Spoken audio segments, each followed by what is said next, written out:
Welcome back to Just Chattin. And this is the series of videos we do on Thursday and Sunday evenings just for our own entertainment. So for all you Audie fans, he is running around and will probably show up. He's been photobombing the videos the way he used to years ago when he was a younger, more adventurous kitty. And that is just with great enthusiasm in the middle of the filming, as you can see. So yes, we've got some Audie time. I don't know where he's going or what he wants, but obviously he's here. He's sharing his presence with us. We should count ourselves lucky. All right, we're going to take a quick break for the intro. I'm going to see if I can buy him off with cat treats so that we can continue in peace. We'll see how well I make out. Be right back.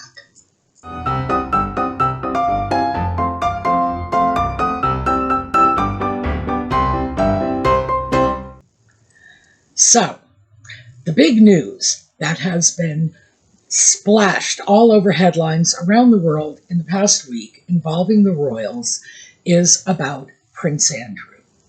And I imagine already some of you are saying, but wait, what does this have to do with Nutmeg and the sock puppet? Yeah, it could have a lot. What does it have to do at the moment? We'll get into that later because it does impact their current position. And I think it's going to have a major impact on their position with the royal family. You notice I did not say within the royal family, but with the royal family going forward. So we're going to do just a quick recap on Andrew's scandal, the problems, and then we are going to move into the impact. So let me start off with Jeffrey Epstein. Jeffrey Epstein was an American financier, and he started off life, interestingly enough, as a high school math teacher, although he didn't have a college degree and had no teaching certification. Yeah, I know. How the heck did he pull that off? Well, it was at a private school, but still. And eventually, when he was moved out of the private school, apparently he was moved out for poor performance, but if rumors can be believed, and I think they probably can, he certainly had some inappropriate relationships with the female students, not to suggest anything illegal took place, but it was the 1970s and people were a lot less forgiving of a male teacher taking an inappropriate interest in teenage female students than we had as a society been in past years. So yeah, just throwing that out there. Imagine Jeffrey Epstein in a high school full of teenage girls. This must have been his idea of a dream come true, and I imagine there are an awful lot of very elderly parents now, because this would have been 50 years ago, breathing a sigh of relief that things weren't any worse than just the math teacher taking an inappropriate interest in little Sally's homework. Oh, scary stuff. Knowing what we know now, scary, scary stuff. He had an aptitude for mathematics and finance and very quickly moved into a major financial house in New York where he was a partner within just a few years. He had a knack for numbers. Later, when he left that particular firm, he started his own company in which he specialized in tracking down and reacquiring assets taken through fraud, through embezzlement. Essentially, he was sort of a financial bounty hunter. And that it has been described that way, and I think it's accurate. I would have to say that he had, without any of the qualifications, all of the skills of a good forensic accountant. He could follow a money trail. And in cases like fraud and embezzlement, if you can locate the money, law enforcement will do the rest of the job for you. He was successful. And he later went into other related ventures as a financier, made a great deal of money. And a lot of this, so I know people are kind of confused about this. Let me show you a couple of pictures, because the first picture is of him in the 1970s when he was teaching mathematics, and I linked that to a picture of Barry Miller, a popular actor of the time, so you can see that, yeah, he had a look that was hot for the 70s. Let's move forward to the late 70s, early 80s, and that was more along the lines of his Jeff Conaway period. Epstein was a good-looking man with social skills and the ability to schmooze, which is what you need in order to break away from the pack in finance. If you want to grab the big fish, the whales, as your clients, you have to be presentable, you have to have good social skills, you need to be able to flatter people, make friends with them, win their trust. Of course, now it looks like the people whose trust he was winning and whose friendship he was soliciting were probably being set up for potential blackmail, extortion, whatever, because Epstein was filming and recording everything that was going on in his little clandestine getaway places.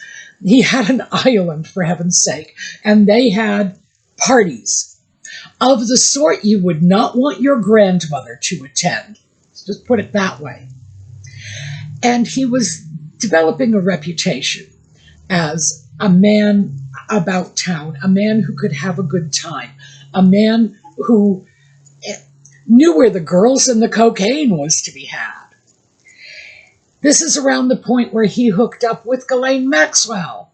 Ghislaine Maxwell was a British socialite, and she had a very wealthy father who was involved in some pretty sketchy business dealings, just like Epstein. And I guess it was probably a match made in heaven. I would suspect Ghislaine had daddy issues and simply took her attachment to her fraudster father and transferred it to her new fraudster boyfriend. Oh, yeah. So we're talking about people who, even though they were clearly very, very disreputable, we know that now, had the ability to present themselves as, well, the backbone of society. People who knew people, people who could arrange introductions, people who had dinner with presidents, cocktails with prime ministers, and more to the point of what we're discussing, went away for shooting weekends at Balmoral with titled royalty. Oh, yeah. So you can understand, and the reason I'm explaining all of this is because sometimes it can be very difficult to understand how someone could get sucked into that Epstein-Maxwell social circle without realizing it. And apparently many, many people could. Just saying. And this isn't to let Andrew off the hook, because, quite frankly, I think Andrew's biggest defense, which he will not use because he's too arrogant, if Andrew simply stood before the people and said, look, I have an IQ in the low double digits, and yeah, I think people would cut him a lot of slack. The fact is, the man is not bright. He is not. And that would be his best defense. Well, it would be the one I would use if I were him. But then again, he's stupid, and I'm not. Andrew got involved with Epstein in the 90s. And it wasn't just Andrew. It was Andrew and his ex-wife, Fergie. Andrew apparently found Epstein's social life enticing. Loads and loads and loads of young women. And as we all know, Epstein was convicted of having loads and loads and loads of young women who were too young in point of fact. He also had plenty of money, and that's where Fergie comes in, because Epstein was paying off her debts. Fergie is a woman who lives above her means and has done so pretty much for her entire adult life. And Epstein wrote checks to pay off her bills. So yeah, valuable acquaintance for both of them. Andrew later, when the Epstein scandal broke, and it broke, by the way, in a very almost accidental way, a mother from Florida had complained that her teenage daughter had been abused in the company of Epstein, and eventually, because not right away, but eventually, these allegations led to investigations, which eventually, again, ended up putting Epstein behind bars. Epstein's first conviction for trafficking minors for sexual purposes netted him a 13-month sentence. And all I can say is there is something radically wrong with the justice system when you are trading in underage children and all you get is a slap on the wrist. Yikes. Oh, and by the way, that 13 months, much of that time he was spending in work release, so he wasn't even really behind bars. It's like, go out into the community, do a job, and then just go home and we'll lock you in at night. Good heavens. All right, that's the background. The Epstein scandal breaks, and eventually Andrew's relationship with Epstein becomes public. And this was largely due to the fact that Virginia Giuffre, it had been Virginia Roberts back in the early 2000s, was 17 years old and had relations with Andrew because they were brought together by Ghislaine Maxwell, apparently under the supervision of Jeffrey Epstein. Not quite sure how that worked out because Roberts/Giuffre would not have known, and Epstein, Maxwell, Andrew were all lying about it. So we have to just follow the dots to put that piece of the puzzle together. The picture gets released to the press. And shortly thereafter, Andrew gave an interview in which he swore he had broken off ties with Epstein some 10 years earlier, time of the first conviction, and had nothing to do with him since. Well, here's the problem. When that picture broke, apparently the very next day, Andrew sent Epstein an email. And here is the text of the email. I'm copying this out of People magazine, but it's all over the place. Get it from whatever source you wish. Andrew reportedly wrote, "I am just as concerned for you. Don't worry about me. It would seem we are in this together and we will have to rise above it. Otherwise, keep in close touch and we'll play some more soon," he added, before signing off with A. HRH, the Duke of York, KG, a reference to him being a Knight of the Order of the Garter. Yeah, so that is the email Andrew sent to Epstein immediately after the photo showing Andrew, Maxwell, and Giuffre had hit the press. Oops.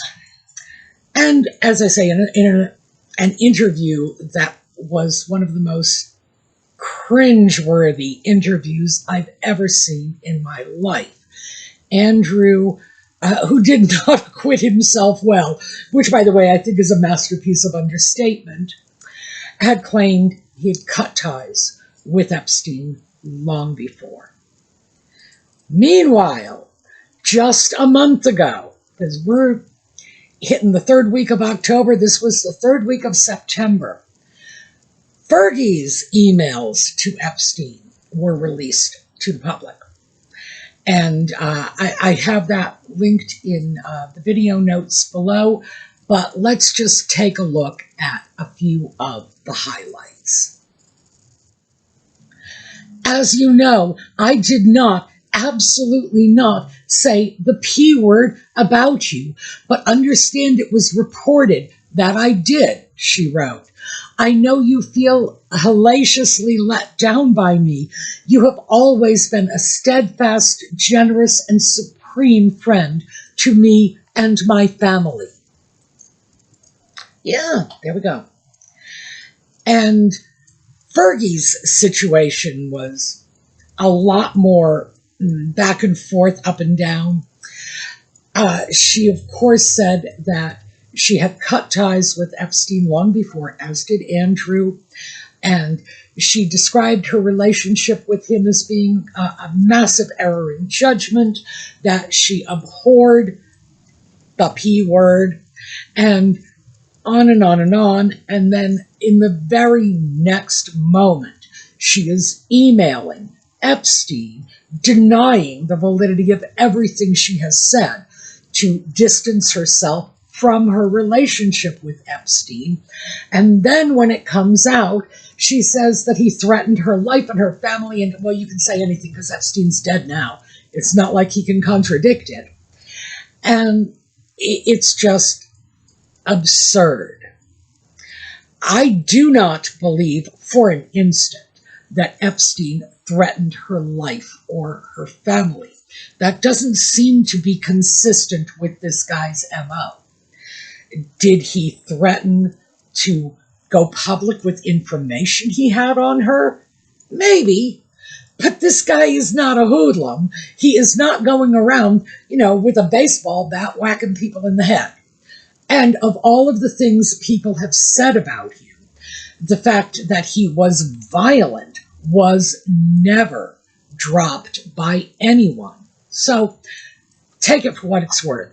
My personal opinion is Fergie is just saying whatever she feels she has to say to get out of this clear lie she has been caught in. All right, enough about that. So now we have the whole thing breaking loose.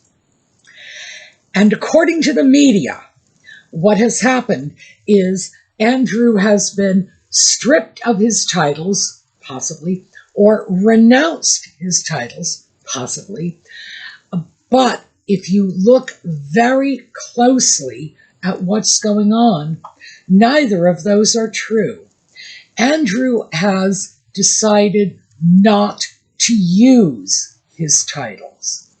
And Fergie apparently has decided not to use her title, Duchess of York. And frankly, they have used their titles. They have both used their titles for commercial purposes, for commercial gain, period. This has been, in my opinion, a major wake-up call for the royal family. And the late Queen was right. You can't be half in, half out.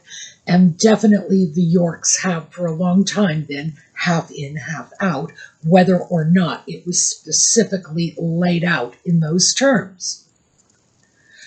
So yeah, nobody's title got taken away. Andrew has voluntarily chosen not to use his title. And he has apparently, but I'm not clear about the exact details, resigned from the remaining patronages. That's the umbrella category. The patronages that were still under his auspices. And the media has said none of this will affect Beatrice or Eugenie. It should, but it hasn't. And the reason I say it should is there can be no doubt that Beatrice and Eugenie benefited from whatever benefits their parents gained from Epstein. So, just saying, you don't get to take the money and then say, but it wasn't me, it was my daddy. It wasn't me, it was my mummy. No, I'm sorry. Give the damn money back. Then you can say, it wasn't me, it was somebody else. All right. That was just personal, because I do not for one instant believe Beatrice and Eugenie had no idea what their parents were up to. None. Do I believe they were responsible? Absolutely not. Do I believe they benefited from it? Absolutely.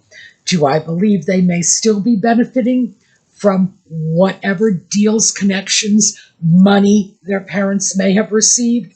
Absolutely. So, just saying. The good thing is the House of York has fallen, and I do not think Beatrice and Eugenie are going to be able to recover their footing for a very, very long time. And even then, only if they keep their noses very, very clean in the intervening period. So yeah. So what does this have to do with the Sussexes? Well, there is this sort of popular wisdom that, and you will hear it quoted by police officers, by soldiers, and by, like, mafia hitmen, that the first kill is the hardest. And I think what we're seeing with the fall of the House of York is the first kill. I think this is going to provide not just a template, but absolute incentive for the royal family to distance themselves from the House of Sussex as well. Andrew and Fergie, neither one of whom is a shining beacon of intellectual brilliance, made a huge mess of things. But they are moving in the same direction. Well, they moved there first. I guess the Sussexes are moving in the same direction the Yorks had moved in. This sort of commercialization of their royal connections, of their titles, using it for personal benefit. And I think the only real difference is that the Sussex rift with the royal family is so public, no one is assuming that getting in with Nutmeg and the sock puppet is somehow going to get you in with the royal family, as was the case with Andrew. Certainly there were many people who thought, oh, you get in with Andrew, you're getting in with the Queen, you're getting in with the Prince of Wales. Yeah, I don't think anybody holds that view of the Sussexes. But I do think that this is showing, well, not just the royal family, but the world in general, how very, very dangerous it is to have royals elbow deep in the dirty world of commerce and finance, that it is going to bounce back and it is going to tarnish the reputation of the royal family. There's no two ways around it. I would have been a lot happier, quite frankly, if the titles had been removed. If it wasn't simply a question of Andrew saying, well, I'm not going to use my titles anymore. Well, you know, Nutmeg and the Sock Puppet said that too, and it didn't stop them. I think it would have been a lot more effective if Charles had simply said, what was given can be taken away, and pretty much let it go at that. I do think a stronger response was called for. I can't blame Charles too much. We all know the man is in his mid-70s and in poor health. We know that. Do I think that Andrew is going to get the same compassion from William? No, I do not. And I am so looking forward to seeing that day. You have no idea. But I do think we've got the first step in that little chain of dominoes that is eventually going to bring the House of Sussex down, along with the House of York. I think at this point, no rational person can look at Andrew and Fergie and the mess they've gotten into with a child abuser and not look at Nutmeg and the sock puppet and say, do we have any idea who they are socializing with? Do we have any idea who they are dealing with in their many various and nefarious business ventures? No one does. Why? Because they are not working royals. They're not within the fold. They are not even in the UK, where the British government would be in a better position to keep an eye on their dealings. So I would say, yeah, this is something we should look at. The press is saying Andrew has lost his titles. No, he has not. He has voluntarily agreed to stop using them. What that means is he can voluntarily decide to use them again whenever the mood strikes him. Perhaps he's thinking he'll just lay low for a couple of years and then work his way back, as he had been doing recently.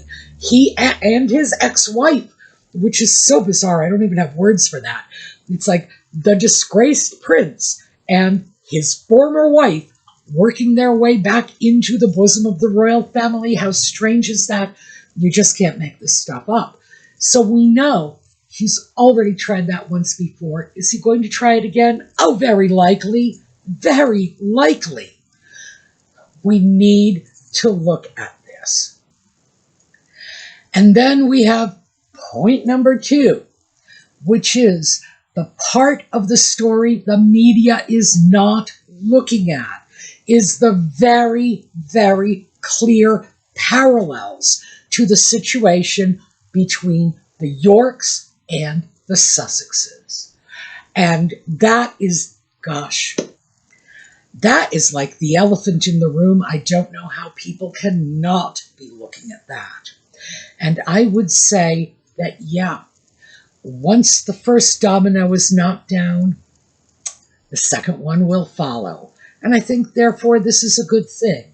But I am glad that at last, what I think may be most, if not all, of the story about Andrew and Fergie's involvement with Epstein, most of it may be out there before the public. That is a good thing. And I truly hope there's nothing more, because frankly, what's out there is bad enough. But yeah, I do think the next domino to knock over is going to be the Sussexes. And I do believe there are people within the royal family or very close to them that are probably looking at the situation with Andrew and Fergie saying, ooh, Harry and Nutmeg. And that, too, would be a good thing.